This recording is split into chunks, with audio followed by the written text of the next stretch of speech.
Idukki നേര്യമംഗലത്ത് KSRTC bus താഴ്ചയിലേക്ക് മറിഞ്ഞുണ്ടായ അപകടത്തിൽ ഒരു മരണം.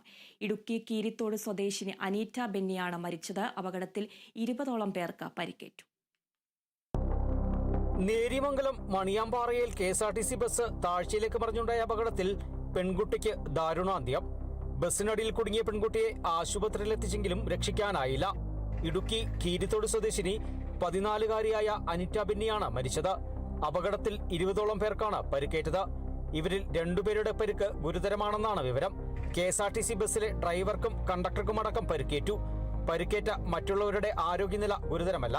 ഇന്ന് രാവിലെ 11 മണിയോടെയാണ് കട്ടപ്പനയിൽ നിന്നും എറണാകുളത്തേക്ക് പോകുകയായിരുന്ന KSRTC ബസ് അപകടത്തിൽപ്പെട്ടത്.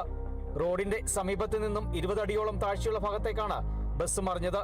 ബസ് നിയന്ത്രണം വിട്ട് മറിഞ്ഞപ്പോൾ പുറത്തേക്ക് തെറിച്ച് വീണ കുട്ടി ബസിന്റെ അടിയിൽ കുടുങ്ങിപ്പോവുകയായിരുന്നു. തുടർന്ന് ക്രെയിൻ ഉപയോഗിച്ച് ബസ് ഉയർത്തിയ ശേഷമാണ് പെൺകുട്ടിയെ പുറത്തെടുത്തത്. ബസ്സിൽ കുടുങ്ങിയ മറ്റു യാത്രക്കാരെയും ഉടൻ തന്നെ പുറത്തെത്തിച്ചു. ഫയർഫോഴ്സും നാട്ടുകാരും എത്തിയാണ് രക്ഷാപ്രവർത്തനം നടത്തിയത്. ബസ്സിൽ നിരവധി യാത്രക്കാരാണ് ഉണ്ടായിരുന്നത്. നേര്യമംഗലത്ത് നിന്നും ഇടുക്കിയിലേക്ക് വരുന്ന പാതയിലാണ് അപകടമുണ്ടായത്. ബസ് സംരക്ഷണ ഭിത്തിയിൽ ഇടിച്ച് നിയന്ത്രണം വിട്ട് താഴ്ചയിലേക്ക് മറിഞ്ഞുവെന്നാണ് വിവരം. Kerala vision news, Idukki.